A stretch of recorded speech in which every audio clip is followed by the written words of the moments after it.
Hello everyone, welcome back to our YouTube channel. तो हमने last video में पढ़ा था इलेक्ट्रिक करंट क्या होता है, पोटेंशियल डिफरेंस क्या होता है और उनसे रिलेटेड एक एक प्रॉब्लम देखी थी। तो अब इस चैप्टर में हम आगे क्या क्या देखेंगे। कुछ हमें सर्किट्स हैं वो ड्रॉ करने होंगे, ठीक है। उसके लिए हमें सबसे पहले क्या करना चाहिए, इलेक्ट्रिक सर्किट को समझने के लिए कि हमारे पास जो सेल हैं वो क्या होते हैं, स्विचेज क्या होते हैं, वायर्स क्या होते हैं, battery, bulb, resistor, ammeter and voltmeter. जैसे आपको cell, switch, wire, battery, bulb इनके बारे में फिर भी कहीं ना कहीं सुना होगा, पता होगा अभी तक प्रीवियस क्लास में। लेकिन अब आपके पास जो तीन नई टर्म है वो क्या क्या हैं, रजिस्टर्स क्या होते हैं, एमीटर एंड वोल्टमीटर। तो रजिस्टर्स तो हम रेजिस्टेंस के लिए यूज़ करते हैं, ठीक है। वो अभी हम इसकी जो डायग्राम है कैसे डिनोट करते हैं उसकी हेल्प से देखेंगे। पहले हम देख लेते हैं कि एमीटर क्या होता है। जो एमीटर है उसका क्या काम है, measure the electric current in a circuit, यानी कि किसी भी सर्किट में इलेक्ट्रिक करंट क्या है उसको मेजर करेगा। जैसे कि हमारे पास जो कोई भी बाइक है जैसे, या कोई भी व्हीकल है, उसमें क्या होता है हमारे पास है, उसकी स्पीड को मेजर करने के लिए क्या होता है कि स्पीडोमीटर होता है, ठीक है। क्या होता है हमारे पास, स्पीडोमीटर। यानी कि जो बाइक है, कोई भी व्हीकल है, उसकी स्पीड कितनी है वो कौन मेजर करता है, स्पीडोमीटर। वैसे ही हमारे पास किसी भी सर्किट में कितना करंट फ्लो हुआ है उसको कौन मेजर करेगा, एमीटर। और जो वोल्ट मीटर है वो क्या होता है, ये मेजर करता है पोटेंशियल डिफरेंस, यानी कि जो दो पॉइंट है उनके बीच में पोटेंशियल डिफरेंस कितना है, ठीक है। तो अब हम ड्रॉ करते हैं इनके डायग्राम्स। तो सबसे पहले हम क्या ड्रॉ करके देखते हैं कि एक सेल को कैसे डिनोट कर सकते हैं हम, ठीक है। तो सेल के लिए हम क्या लेंगे, ये हमारे पास क्या है, एक सेल है। इसको हम कैसे समझ सकते हैं, जो हमारे पास ये वाला टर्मिनल है ये कौन सा, हमारे पास एक पॉजिटिव टर्मिनल और जो ये क्या है एक नेगेटिव टर्मिनल, ठीक है। तो हम ऐसे क्या कर सकते हैं, सेल की रिप्रेजेंटेशन। उसके बाद हम क्या देखते हैं कि स्विच को कैसे रिप्रेजेंट कर सकते हैं, किसको, स्विच को हम बेसिकली ऐसे रिप्रेजेंट कर सकते हैं। लेकिन जो ये स्विच है ये कैसी फॉर्म है स्विच की, ऑफ। जब आपको ऐसी नोटेशन दे रखी हो स्विच की तो उस स्विच को हम क्या बोलेंगे, ऑफ। अगर बोल दे कि ऑन शो करना है हमें स्विच, ठीक है, स्विच ऑन की नोटेशन देनी है तो क्या बीच में एक पॉइंट यानी कि एक बिंदु रख देंगे, तो ये स्विच कौन सा होगा हमारे पास, ऑन। उसके बाद हम देखते हैं कि वायर को कैसे डोनेट कर सकते हैं, किसको, वायर को तो सिंपली हम ऐसे ड्रॉ कर सकते हैं। वायर के लिए कोई अलग से नोटेशन नहीं है, सिंपली एक लाइन की हेल्प से वायर को डिनोट कर सकते हैं। उसके बाद हमारे पास है कि हम ग्रुप ऑफ सेल्स को कैसे डिनोट करेंगे, ग्रुप ऑफ सेल्स, और इसको हम क्या बोलते हैं, बैटरी।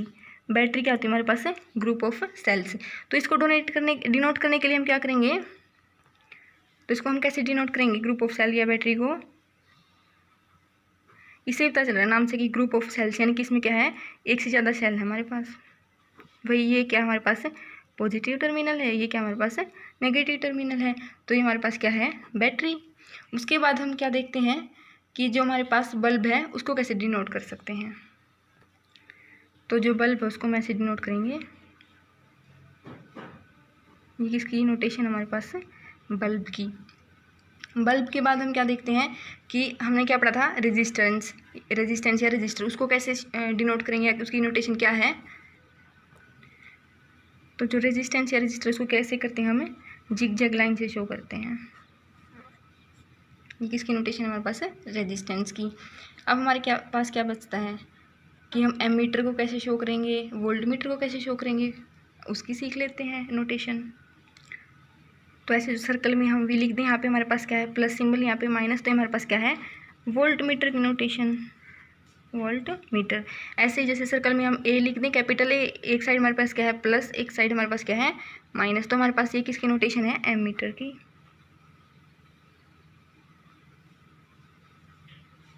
M metre.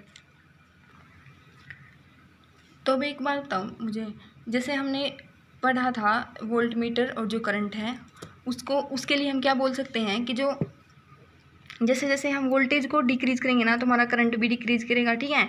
या हम वोल्टेज को इंक्रीज़ कर दें तो जो करंट हमारा वो भी इंक्रीज होगा। तो इससे हम क्या बोल सकते हैं कि जो हमारे पास वोल्टेज है वो क्या है, डायरेक्टली प्रोपोर्शनल है किसके, करंट के। ऐसा हम क्यों बोल रहे हैं, क्योंकि जब हम वोल्टेज को डिक्रीज़ करेंगे तो करंट भी डिक्रीज हो रहा है, और जब हम वोल्टेज को इंक्रीज़ करें तो क्या है, करंट भी इंक्रीज हो रहा है। तो वोल्टेज को क्या बोल सकते हैं, पोटेंशियल डिफरेंस है जो डायरेक्टली प्रोपोर्शनल है किसके, करंट के।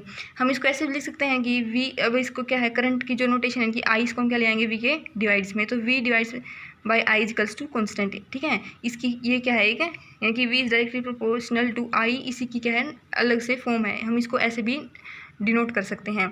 अब देखो जो ये कॉन्स्टेंट है ये क्या हमारे पास यही तो रेजिस्टेंस है, तो हम क्या लिख सकते हैं V divides by I equals to, ये कॉन्स्टेंट क्या है हमारे पास है रेजिस्टेंस की वैल्यू देगा।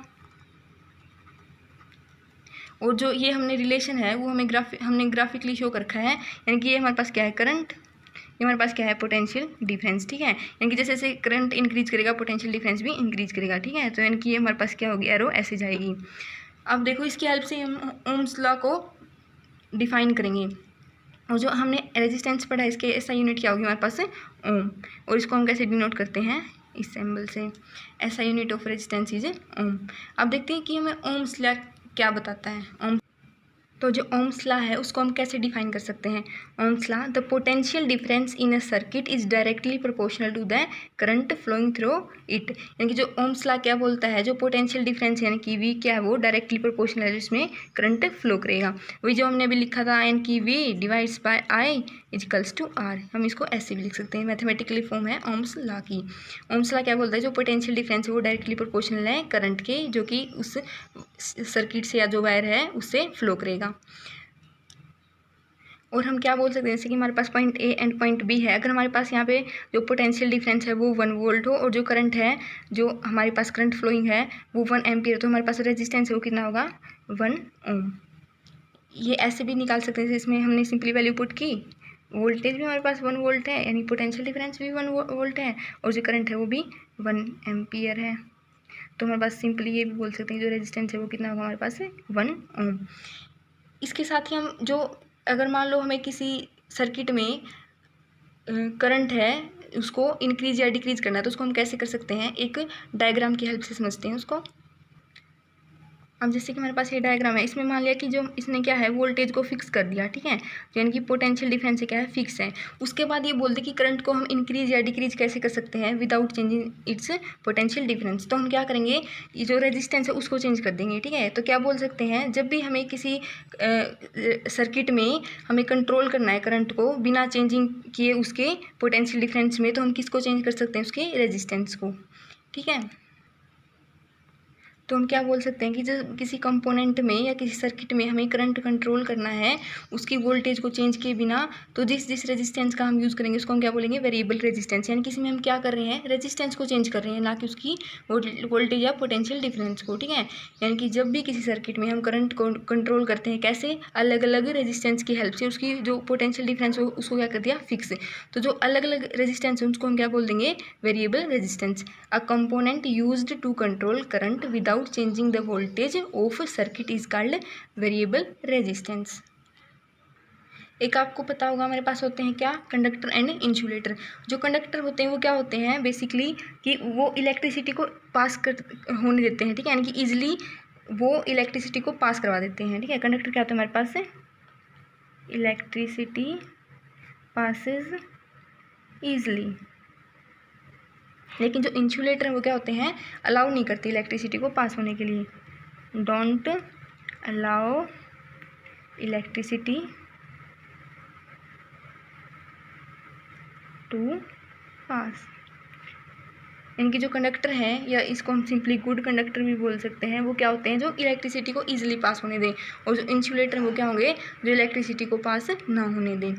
तो जो हमारे पास क्या बोल सकते हैं जो कंडक्टर उसमें क्या होगा जो हमारे पास रेजिस्टेंस है इनकी रेजिस्टेंस की वैल्यू क्या होगी कंडक्टर में बहुत कम होगी, ठीक है, इनकी very very low value of resistance, क्योंकि ये इजीली पास होने दे रहे हैं इलेक्ट्रिसिटी को, ठीक है। यानी कि जो हमारे पास इलेक्ट्रॉन है वो इजीली ट्रेवल करेंगे क्योंकि अलाउ कर रहे हैं, लेकिन जो इंसुलेटर है उनमें रेजिस्टेंस की वैल्यू क्या होगी very very high value of resistance. अगर इसमें हाई वैल्यू है रेजिस्टेंस की तो ये क्या करेंगे जो इलेक्ट्रॉन है उनको ईजिली ट्रेवल नहीं करने देंगे, नॉट ईजली। क्या बोल सकते हैं कि जो कंडक्टर है वो इलेक्ट्रिसिटी को ईजिली पास होने देते हैं, लेकिन जो इंसुलेटर है वो अलाउड नहीं करते। तो जो रेजिस्टेंस होता क्या है जैसे हमारे मतलब रास्ते में कोई भी रोड़ा होना उसी को हम रेजिस्टेंस ले बोल सकते हैं, ठीक है, यानी कि जैसे रुकावट डाले, रेजिस्टेंस क्या होता है रुकावट डालता है किसी भी काम में, जैसे जैसे कुछ भी जैसे किसी भी काम में कोई रुकावट डाले, किसी भी काम में जैसे कोई भी रुकावट डाले, उसको हम बोल सकते हैं रेजिस्टेंस, ठीक है। यानी कि जैसे हमारे रेजिस्टेंस को हम नॉर्मल लैंग्वेज में या लोकल लैंग्वेज में हम रेजिस्टेंस को क्या बोल सकते हैं, रास्ते का रोड़ा, ठीक है। यानी कि वेरी वेरी लो रेजिस्टेंस होगा क्योंकि इजीली पास करने दे रहा है इलेक्ट्रिसिटी को और इलेक्ट्रॉन है ईजिली ट्रैवल करेंगे। लेकिन जो इंसुलेटर है उसमें क्या है, अलाउ नहीं करेगा इलेक्ट्रिसिटी को पास होने के लिए, तो इसका जो रेजिस्टेंस है क्या है, वो हाई है और जो इलेक्ट्रॉन है वो ईजिली ट्रैवल नहीं कर सकते, ठीक है। यानी कि जो इसमें रास्ते का रोड है वो बड़ा है, ठीक है। और जो हमारे पास कंडक्टर है, जो इंसुलेटर, उनके बीच में आते हैं कुछ एलिमेंट्स, ठीक है। उनको हम क्या बोल सकते हैं, पुअर कंडक्टर। और पुअर कंडक्टर क्यों बोलते हैं, क्योंकि वो जो लिमिटेड अमाउंट है इलेक्ट्रिसिटी को उसी को पास कर सकते हैं, ठीक है। यानी कि मान लिया किसी की भी जैसे किसी भी एलिमेंट है, कोई भी सर्किट है, उसकी जो कैपेसिटी है वो 20 एम्पियर करंट को ही पास होने दे सकता है, ठीक है। तो हम वो क्या होगा, एक पुअर कंडक्टर है, यानी कि वो एक लिमिट अमाउंट में इलेक्ट्रिसिटी को पास करने दे रहा है, ठीक है। तो जो ये पुअर कंडक्टर, इन्हीं को हम कैसे यूज़ करते हैं, as a resistor in electric circuit. यानी कि जिनकी एक लिमिटेड अमाउंट, यानी कि जिनकी लिमिटेड कैपेसिटी होती है इलेक्ट्रिक करंट को पास करने की, उन्हें ही हम कैसे यूज़ करते हैं, एज ए रेजिस्टेंस और एज ए रजिस्टर, ठीक है। इनकी क्या है, इनकी लिमिटेड कैपेसिटी है इलेक्ट्रिसिटी को पास होने देने की। अब इससे रिलेटेड एक क्वेश्चन देखते हैं हम। अब देखो, हमें एक डायग्राम दे रखा है, इसके हेल्प से हमें क्या कैलकुलेट करना है। इस फिगर में तो हमें दे रखी है वैल्यू, लेकिन इसमें इस वैल्यू में इस फिगर की क्या वैल्यू कैलकुलेट करनी है हमें, करंट की, ठीक है। यानी कि कितना करंट यूज हो रहा है यहाँ पे। इसको हम कैसे कैलकुलेट कर सकते हैं, हमने क्या किया था आज, ओम्स लॉ। तो ओम्स लॉ हमें क्या बोलता है, V divides by I equals to constant. तो इसको हम क्या बोल सकते हैं, V1 I1 equals to V2 I2। Simply value put कर देंगे। इस तरफ देखो, हमारे पास वोल्टेज की वैल्यू कितनी है, 10। यहाँ पे करंट की वैल्यू कितनी है, 15 इजिकल्स टू, यहाँ पे देखो वोल्टेज की वैल्यू दे रखी है हमें 30, करंट की वैल्यू कितनी है, यानी कि I2 की वैल्यू, हमें I2 की वैल्यू में कैलकुलेट करनी है। तो सिंपली इसको निकाल लेंगे। यहाँ पे I2 को इस तरफ ले आएंगे, जो ये वैल्यू इस तरफ आ जाएंगे। हमारा सिंपल कैलकुलेशन है ये, सॉरी, इसको ऐसे लिख सकते हैं, I2 इजिकल्स टू 15 ऊपर मल्टीप्लाई में 30 डिवाइड्स बाई 10। सिंपली क्या करेंगे, इससे ये कैंसिल आउट। तो जो हमारे पास I2 है, यानी कि जो इस सर्किट में करंट की वैल्यू कितनी आ गई, 45 एम्पियर। तो यहाँ पे हमारे पास करंट कितना आ गया, 45 एम्पियर। अब हमने करंट तो कैलकुलेट कर लिया, अब बोले कि इस सर्किट का भी रेजिस्टेंस बताओ और इस सर्किट का भी रेजिस्टेंस बताओ।